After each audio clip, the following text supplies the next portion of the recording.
আসসালামু আলাইকুম রহমতুল্লাহি ওবরকাতুহ।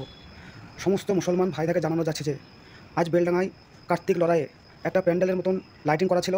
সেখানে আমাদের আল্লাহ রব্বুল ইজ্জাত এর নামে একটা খারাপ গালি হিসাবে লেখা ছিল। তাই আমার সমস্ত মুসলমান ভাইদেরকে জানানো যাচ্ছে, আপনারা যে যেখানে পারবেন এই বেলডাঙ্গার মাটি যেন থরথর করে কাঁপে। আল্লাহকে সাক্ষী রাখি, আল্লাহর নামে যেন বেলডাঙ্গার মাটি থরথর করে কাঁপে। যে সুরের বাচ্চা এই কাজ করেছে তাকে যেন পুরো শেষ করে দেওয়া হয়। বেলডাঙ্গা যেন জানে গোটা হিন্দুস্তান যেন বুঝতে পারে যে আল্লাহ রব্বুল ইজ্জাতের নামে কিছু বলার পরিণাম যে আমরা মুসলমান। আর কতদিন আপনারা এইভাবে বসে থাকবেন বলেন? আজকে নবী পাকের নামে, আজকে আল্লাহ রব্বুল ইজ্জাতের নামে যেরকম কথা বলেছে, আজকে ইমান থাকে আপনাদের ভিতরে, আপনারা সকলে বেলডাঙ্গা আসুন। আজ রাতে হোক কালকে সকালে হোক, আপনারা একটু জেড যেন সবাইকে নিয়ে বেলডাঙ্গা আসুন। এর বিচার চায় না, জেল জরিমানা চায় না, তাকে যেন আমাদের হাতে তুলে দেখ। আজকে আল্লাহ দেখেন, আজকে একের পর এক নবী পাকের নামে গুস্তাখি হতেই থাকে। আমরা মুসলমান, আমরা কদিন এইভাবে বসে থাকি বলেন? তাই বলছি আল্লাহ রব্বুল ইজ্জাতে আমরা যার দৌলতে এই দুনিয়াতে আছি, যার দৌলতে খাই, যার দৌলতে করি, যার রুজির বরকত আমরা চলি, আজকে তার নামে এরকম গুস্তাখি করেছে। আপনাদেরকে সকলকে বলছি বেলডাঙ্গা আসুন। এক মাহকে লাল যেন ঠিক না থাকে, সবাইকে যেন বেলডাঙ্গার মাটিতে একবার শুয়ে দিলেন। আপনারা আসেন, বেলডাঙ্গাতে আসেন, তারপরে কথা হবে ইনশাআল্লাহ তাআলা। বেলডাঙ্গার মাটি কাঁপিয়া যে সুরের বাচ্চা কথা বলেছে জমিনে কেটে দেবে ইনশাআল্লাহ তাআলা। আল্লাহু আকবার, নারায়ে তাকবীর। নমস্কার দর্শক বন্ধু, যে ভিডিওটা আপনাদের দেখালাম সেই ভিডিওর মধ্যে থেকে আপনারা এটুকু স্পষ্ট হলেন যে একটা দাঙ্গা বাঁধানোর চেষ্টা কোথাও না কোথাও চলছে। আমাদের রাজ্যে এরকম কিছু না কিছু ষড়যন্ত্র অলরেডি শুরু হয়ে গেছে, যেমনটা বাংলাদেশে আমরা দেখেছি। আজকে আমার এই ভিডিওটা প্রত্যেক ধর্মের মানুষকে অনুরোধ করব দেখার জন্য। আমি জানি প্রত্যেকেই কম বেশি দেখেন আমার ভিডিও, কিন্তু আজকের ভিডিওটা বিশেষ করে প্রত্যেক ধর্মের মানুষের কাছে আমার অনুরোধ রইল দেখার জন্য। কারণ একটা জিজ্ঞাসা আছে যে কোনো ধর্মেই কি এরকমভাবে আহ্বান জানানো হয় মারদাঙ্গার জন্য?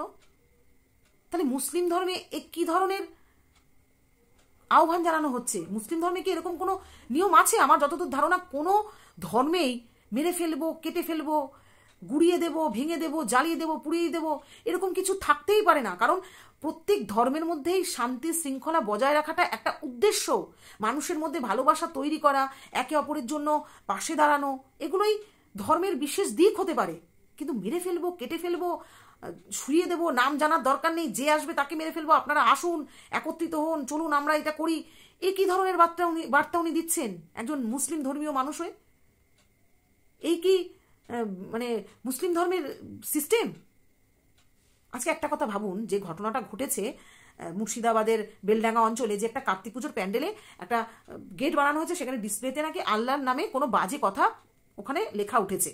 এবার বিষয়টা কি করে সম্ভব যে ওই কমিটির বা ওই পুজো প্যান্ডেলেরই কেউ এটা করেছে? কারণ তারাও তো পুজো করছে শান্তি শৃঙ্খলা বজায় রাখবার জন্য, বা ভগবানের প্রতি তাদেরও তো একটা শ্রদ্ধা ভক্তি রয়েছে। শুধুমাত্র আমি হিন্দু বলে হিন্দুদের সাপোর্ট নিয়ে কথা বলছি তা কিন্তু নয়। একটা ভেবে দেখুন, আমি যদি আমার বাড়িতে কোনো একটা অনুষ্ঠান করি, সেই অনুষ্ঠানটা কতক্ষণে সুষ্ঠুভাবে মিটবে এই চেষ্টাটা তো আমার থাকবে। অনুষ্ঠানকে তৈরি করা থেকে শেষ করা অবধি বা কমপ্লিট করা পর্যন্ত এই চিন্তাই তো আমাদের থাকবে যদি আমরা সুস্থ হই। তাহলে কোনো সুস্থ মানুষ যারা পুজো অর্চনা করার জন্য একটা প্যান্ডেল করেছে, তারা কি করে ধর্মের মধ্যে গন্ডগোল বাঁধানোর জন্য এরকম একটা ডিসপ্লে সৃষ্টি করতে পারে? এখন এমন সিস্টেম হয়েছে যে এখন আর টাইপ করতে লাগে না, ওয়াইফাইয়ের মাধ্যমে অনেক পদ্ধতিতে ডিসপ্লে প্লে করা যায়। হয়তো এমন কেউ করেছে যারা চান গন্ডগোল সৃষ্টি করতে। এর ভেতরে নিশ্চয়ই কোনো রহস্য আছে, নিশ্চয়ই কোনো ষড়যন্ত্র চলছে। বিষয়টাকে এভাবে না দেখে, প্রশাসনের দ্বারস্থ না হয়ে কি করে এরকম একটা বার্তা, এরকম অশান্ত বার্তা, মানুষের মধ্যে দাঙ্গা বাঁধানোর বার্তা ছড়িয়ে দেওয়া যায়? তাহলে কি রাজ্যটাকে মানে শেষ করে দেওয়ার কোনো প্ল্যানিং চলছে? কি চলছে? আমরা তো সাধারণ মানুষ, আমরা তো সাধারণভাবে আগে বিষয়টাকে দেখব, তারপরে তো অন্য কথায় আসবো। আজকে একটা হিন্দু, হয়তো আপনারা বলতে পারেন যে হিন্দুদের মধ্যে কি মারমার কাটকাট নেই? সব জাতের মধ্যে রয়েছে, কিন্তু তার এগেনস্টে তো আইন রয়েছে, প্রশাসন রয়েছে। আগে তো তার দ্বারস্থ হবো, সে তদন্ত করবে। তারপরে যদি দেখা যায় যে এর পেছনে কোনো গোষ্ঠী নয়, কোনো একজন রয়েছে যে দাঙ্গাটা বাঁধানোর চেষ্টা করছে, তাহলে কি হবে প্রমাণটা? যে একে অপরের মধ্যে যে গন্ডগোলটা বাঁধাচ্ছে তাকে উচ্ছেদ করতে হয়, নাকি সম্পূর্ণ মানুষের উপর এর প্রভাব ফেলতে হয়? কি চাইছে এরা? আলটিমেট এর থেকে কি বার্তা দিতে চাইছে? আর কেই বা একে এই ধরনের বার্তা দেওয়ার মানে সাহসটা দিল? এরকম ধরনের ঘটনা মানে কি করে, কেন ঘটতে পারে কি করে? কোথায় বসবাস করছি আমরা? আজকে একটা ধর্মের মানুষ কোথায় শান্তি শৃঙ্খলা বজায় রাখবার জন্য নিজেদের মধ্যে বিষয়টা বোঝার চেষ্টা করবে। প্রয়োজনে তিনি সেখানে যেতেন, যে তাদের সাথে কথা বলতেন যে এরকম ধরনের ডিসপ্লে কেন করা হচ্ছে, কি কারণের পেছনে। তাই না করে সরাসরি একেবারে ভাইরাল ভিডিও করে ছাড়িয়ে দেওয়া যে আসুন, আর এটাকে ফলো করে, এই ষড়যন্ত্রকে ফলো করে লোকে গন্ডগোলও করলো। ভাবতে পারছেন যে কেউ যদি বলে আপনার কান চিলে নিয়ে গেছে, আমি কানে হাত না দিয়ে আমি সেই চিলের পেছনে ছুটছি, তাহলে মানুষ এই নিজেকে শিক্ষিত, এই যুগের সঙ্গে পরিবর্তন, এই কথাগুলো মানুষ বলছে। একবার ভাবুন যে আমাদের পরিস্থিতিটা ঠিক কোথায় যাচ্ছে। বাংলাদেশে যে ঘটনা ঘটেছে সেই ঘটনার পুনরাবৃত্তি আমাদের রাজ্যে হতে চলেছে। আমাদের নিরাপত্তা কোনো দিক থেকেই নেই। কোনোভাবেই কি এই ধরনের ঘটনা আমাদের কাছে কাম্য? প্রত্যেকেই তো আমরা দেবদেবী, কেউ দেবদেবী, কেউ ঈশ্বর, আল্লাহ, প্রত্যেকেই আমরা প্রত্যেককে শ্রদ্ধা করি। তাদের নিয়ে আমরা কেন করবো? হ্যাঁ, কোনো ধর্মকে আঘাত করা আইনত অপরাধ, সেটা নিয়ে প্রোটেস্ট করুন, কিন্তু দাঙ্গা বাঁধিয়ে এর উদ্দেশ্য তো ঠিক নয়।